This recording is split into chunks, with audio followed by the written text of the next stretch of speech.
イスカ、本当に怒っちゃったみたいだな。元上官としてお前はこの状態をどう思う？なんていうか、彼女は全力で自分が正しいと思うことを成し遂げようとするんだ。でもそれは自分を顧みないことにもつながる。けど今の状況じゃそんなこと言ってる場合じゃないのかもね。やっぱりあんたの推測に従おう。どんな計画なの？言っただろう、ゴルカの記憶喪失は適合率テストの後遺症の可能性があるって。なら彼女が逃げ出したここには適合率テストのための場所があるはずだ。俺の知ってる適合率テストではどれも原価コアを使う。そう言われれば確かに。つまりこの実験室のどこかに普通に作動する原価コアがあるかもしれないってことだね。その通り。ちょっと待ってくれ。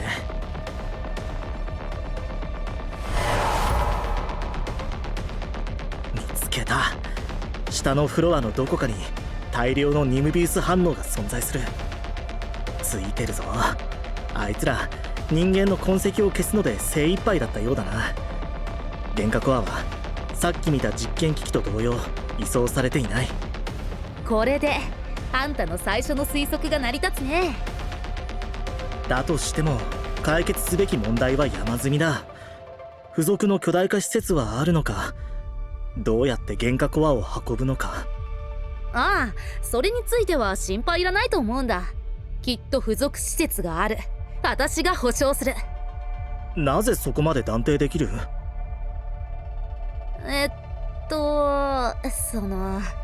なんていうか直感？そいつは多分この手の問いに対する最低の回答だな。だが悠長に考えていられないのも確かだ。近道できるか？オーケー。あの窓ずいぶん前から気に入らなかったんだ。いまいましい揺れ目。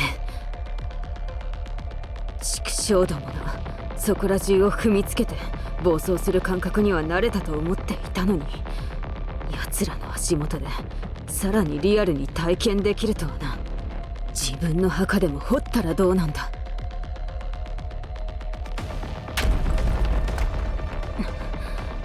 悪口はこの辺にしよう。舌を噛みそうだ。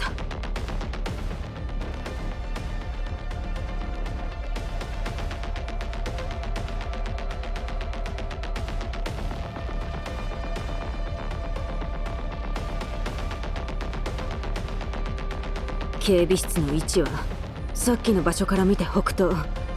きっと別な場所に。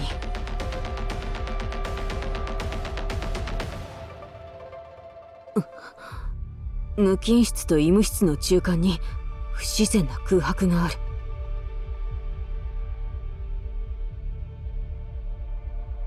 原価コアの反応はよし、問題ない。エネルギー貯蔵が今一つだが地上の現在もそれほどの規模じゃないだろう。エフゲニア、そっちは問題ないか？ちょっと待って、設計図のパラメータをインポートしてるから。ナビゲーター、そっちに認証リクエストが届くはずだよ。確認しといて。確認した。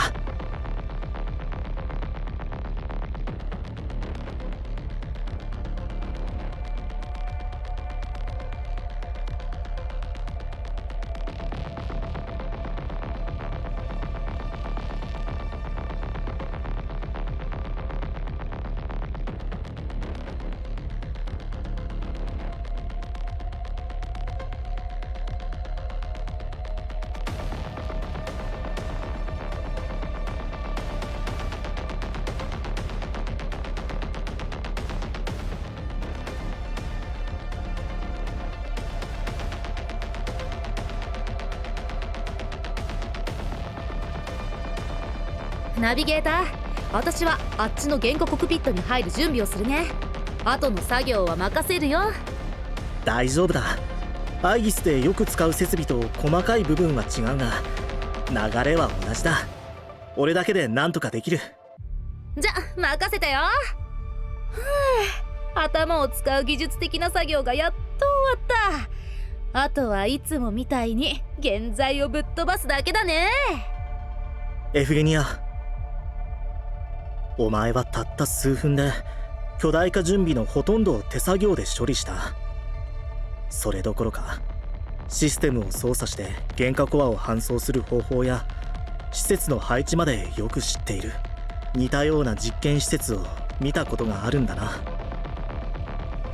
まったくナビゲーター、私だって全くの素人じゃないんだ。戦闘以外ノータッチだったらテビサは私のお小遣いを丸ごと差し引いちゃうよ。けど話のそらし方が下手なのはみんな認めるよな。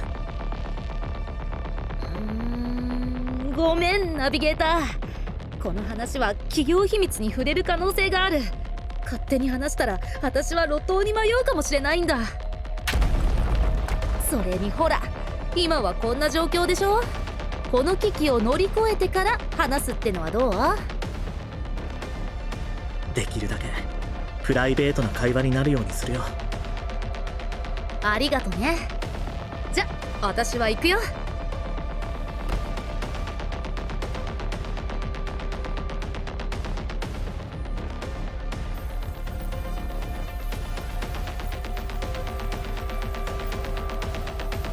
少なくともこれで現在の方は対処してくれるだろう。みんなも順調だといいが。ところでどうして現在は実験室の上に出現したんだ？本当に単なる偶然なのか？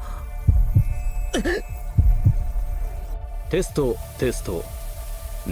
問題なかろう。では現在1月日午後3時10分、予定通り本適合率テストの記録作業を開始する。この感覚、この前の第三研究室での残響がなぜここに。今回の被験体番号は A06。 過去の記録に基づけば精神状態は正常、身体は健康。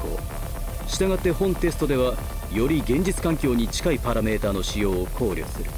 本テストの結果がプロジェクトファーネスの今後の研究とドライバー育成の礎となることを願っている。まずい、意識が。頼んだぞみんな、必ず。想定外の事態だ。被験体 A06 と原価コアの共鳴中は順調だったが、途中で正常範囲をはるかに超えるパラメータ変動が発生した。推定される原因はニムビウスの配置不備。被験体と実験設備の安全確保のため本実験を中止する。何が起こったんだ？現場担当者、状況を報告しろ。 A06 です。なぜか意識を保ったまま制御不能になっている。応援を求む。くそ、死傷者が発生。各部署は注意せよ。死傷者が発生。どこへ行った？ A06 は非常に頭のいい個体だ。野獣のような奴らと同じ扱いはするな。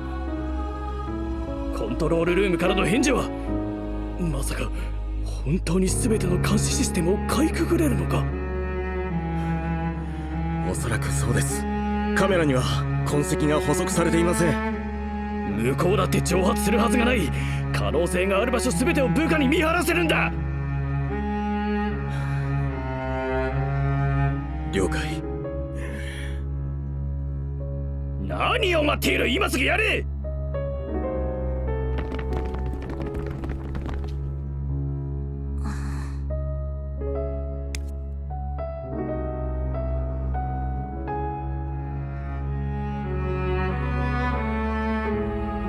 壊れた暗い部屋を出て左手に沿って突き当たりまで行くと、あのめったに使われない階段がある。一番下で右に曲がって錆びた鉄板のとこで止まると水が滴るパイプがある。掃除の人が予備の鍵をそこに隠してるから、それで換気ダクトを開ければいける。鍵は戻した方がいいかな。全部探したか。ならエレベーターをもう一度確認しろ。グズグズしてる場合じゃないね。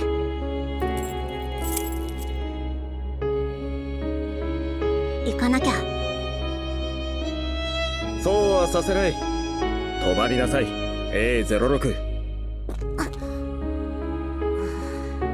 私の警備担当者だね。毎週木曜のテストが終わった後、私たちに会いに来てメモ帳を破いて小さな動物を折ってくれたね。みんなにサーシャって呼ばれてた。ああ、そうだ、覚えていてくれたんだね。君が賢かったことを覚えてるよ。君は今混乱している。さっきの実験で問題が起こったからだ。設備をうまく扱えない人が君を驚かせたんだから、悪いのはあの人たちだ。安心しなさい A06。 今の状況に驚くことはない。この施設の外はすごく寒い。君がいつもいるこの部屋のように暖かくはない。さあ一緒に。トランシーバーが、君は見た目ほど混乱していないね。次はあんたの体を狙う。私実験室みたいなあったかい部屋はいらないし、怖がってもいないよ。自分が行きたいと思うの。邪魔はさせない。でもさっきの実験で問題が起こった。それは確かだ。君はただ頭が混乱しているように感じているが、しばらく経てば神経系全体に後遺症が広がるだろう。君は雪の中で倒れて最悪の場合目を覚まさなくなるかもしれない。いつからこんなことを考えていたのか知らないが、命を懸けるほどの価値はない。冷静になって私と来るんだ A06。 さっきの会話は聞かなかったことにして、君は驚いただけだと上に掛け合ってみよう。あんたたちは4号にも彼女にも同じことを言ったの。あの日 A04 があんたたちに連れて行かれて、その後警報が鳴り響いた。私は外の大人たちがいろんな話をしてるのを聞いたよ。さっきあの人たちが私を探そうとした時に言ってたことにそっくり。そして A04 はあんたの仲間たちに連れ戻された。彼女は手術室に連れてかれて、それ以来私は彼女を見てない。あんたたちは A04 にも同じこと言ったんでしょう。賢すぎるのもいいことではないな。すまないな。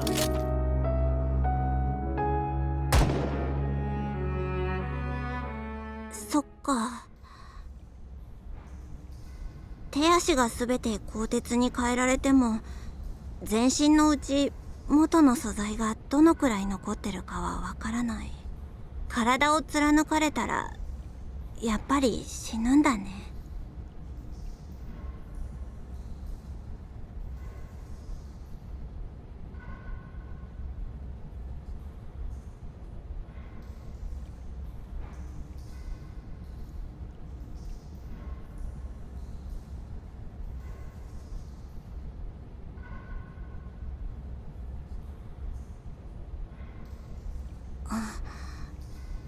換気ダクトだ。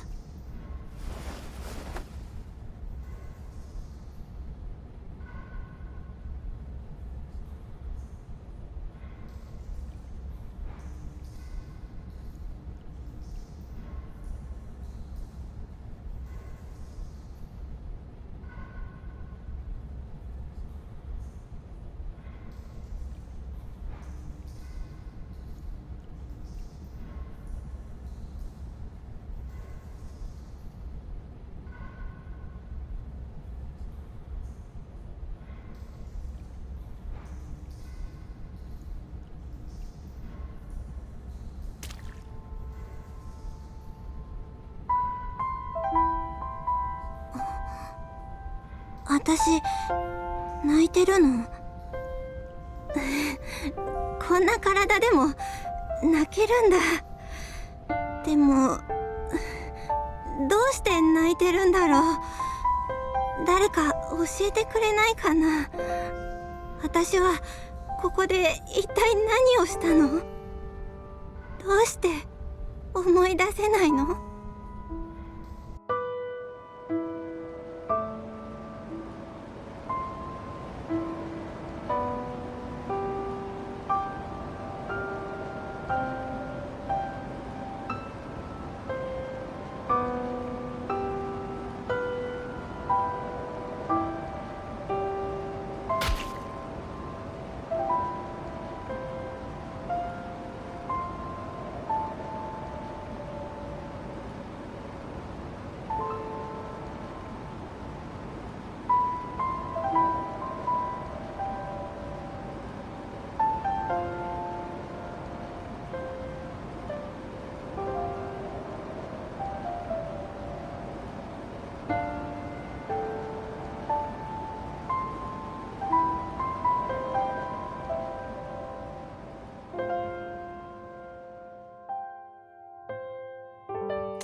どうして泣いてるの？大好きな店長が心配だから？この場所でされたことを思い出したから？それとも覚えてる限りで初めて生きた人間を殺したから？どうしてそんなこと聞くの？それによってどう答えるか決めるからよ。私もどうして泣いてるのかわかんない。私はただ自分が何も分かってないかもしれないって思うようになったの。この換気ダクトの中に血に染まったノートがある。中の紙切れは私がずっと持ってるメモとそっくりなの。でも何も思い出せない。私は逃げるために人を殺したの？どうしようもなかったの？あの人はいい人なの？それを知ったところで、このノートの持ち主は他の人たちと同じように姿を消した。前はじっくり観察する勇気がなかった。でも追ってくる人たちはみんな私にそっくりなの。雪原で目覚めた時、私はあの人たちと全く同じ服を着てた。彼女があそこに倒れて動かなくなるまで私たちは一言も話さなかった。誰かが彼女たちに私の邪魔をするように教えたの。私がとどまっていたらあの人たちと同じように思考もできなくなっちゃったってこと？私みたいなやつは誰かを殺さないと生き残れないってこと？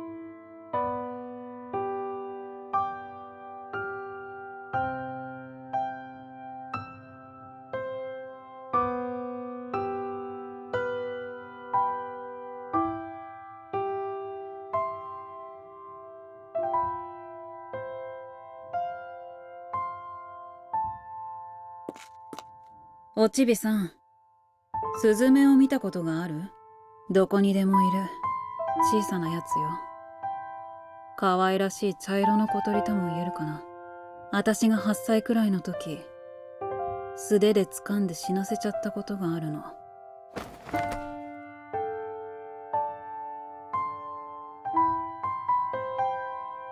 今でもその時の感覚を覚えてるよ。みずみずしい命が私の手の中で懸命にもがいてるんだもの。その体を構成するものが意志を無視する外力によってめちゃくちゃにされた。あのドロドロの感触が神経系から脳に伝達されて、最後には感じたことのない吐き気と衝動が満たされる喜びを感じた。でも知ってる？その時私がいた場所では誰一人常識的な反応する人はいなかったの。同年代の子はいつもみたいに無言だし、指導に当たる大人はちょっと驚いて、私が将来冷酷な兵士になるだろうって言ったのよ。それで分かったの。私を取り巻く生活も、私がスズメを握り殺した時の感情も、全部が腐りきってるってことにね。ある年、一生崩れないと思ってた城壁を誰かが打ち破った。建物の至る所に銃声と叫び声が溢れていた。私はそれをチャンスだと思って逃げることにしたの。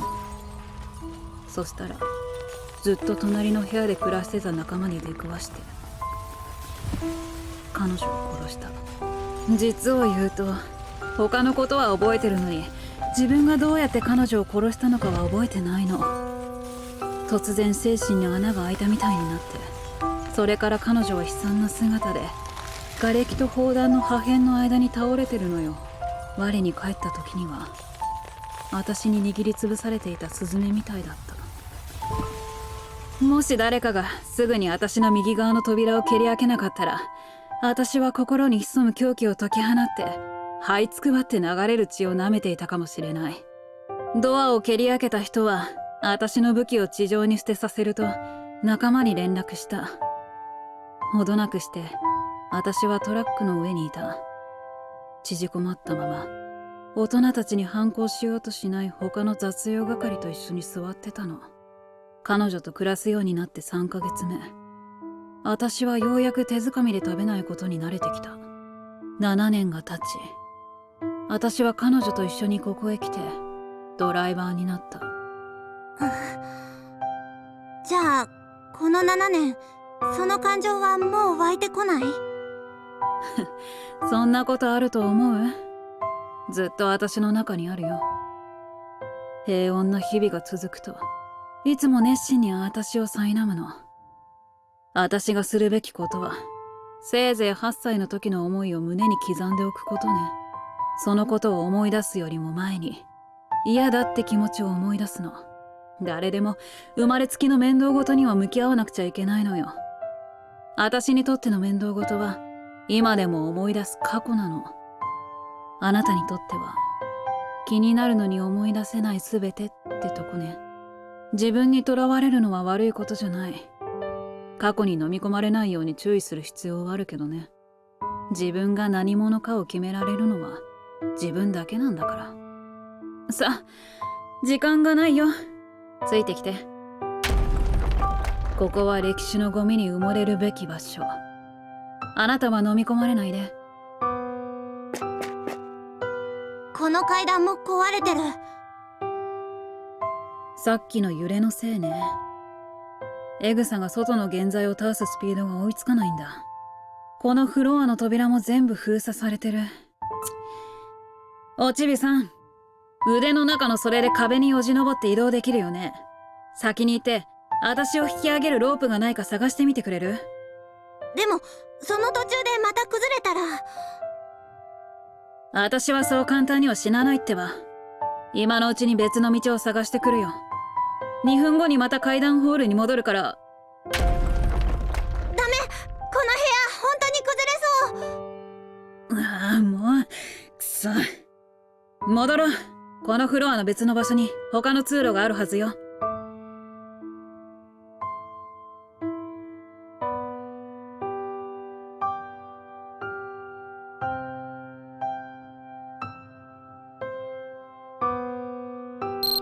おい、聞こえるか？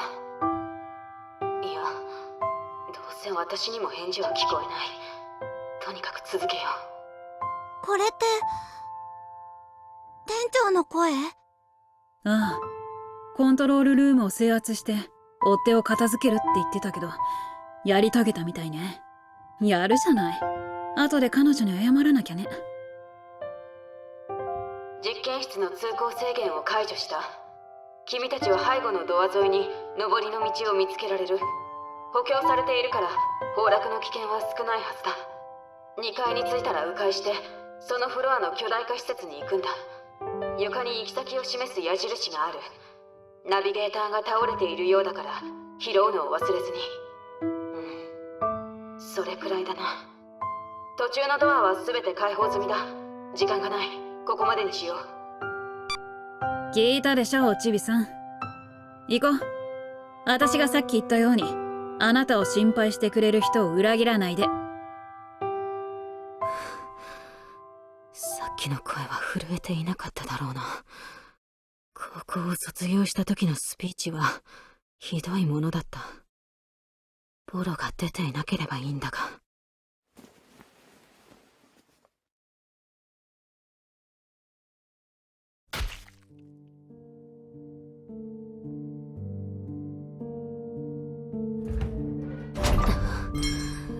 扉一つでこれだけ足止めできるとは期待以上だな。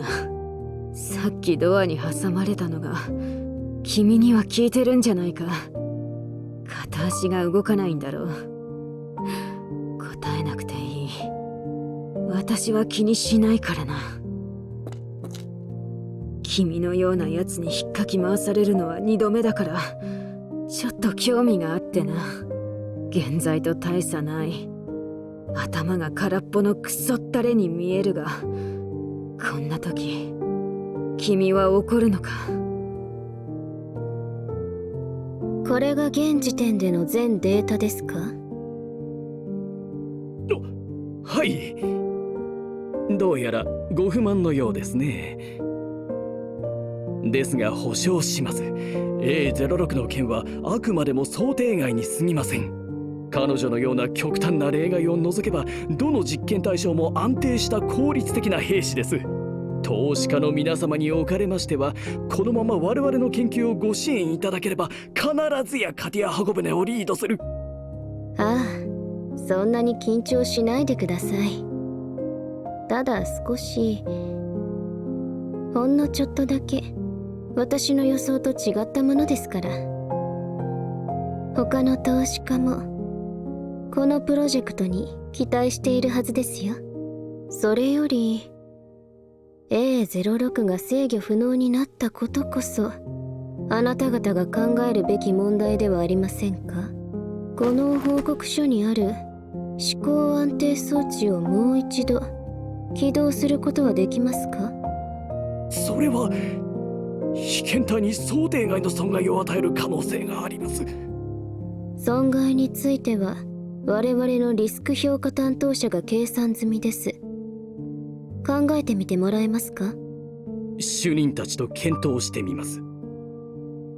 委員会は明後日までに結果を見たいと考えています。急いでくださいね。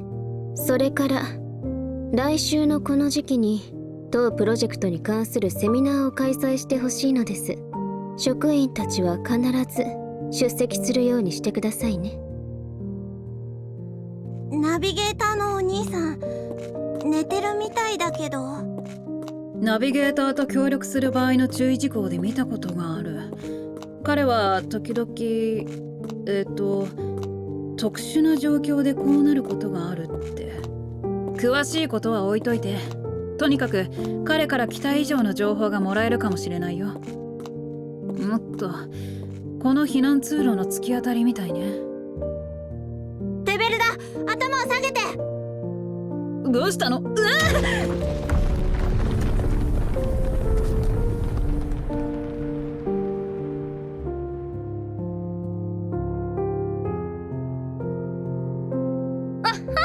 完璧なホームラン。あれ、テビサ、どうしてあんなとこから出てきたの？ヒスカは一緒じゃないの？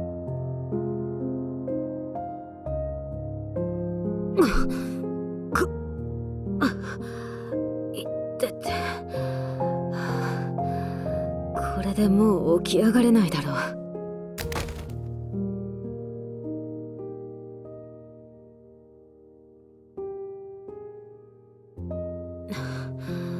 息をすると体内が燃えるようだ。私にいくつの穴を開けたんだ。まあいい。結果が良ければそれでいい。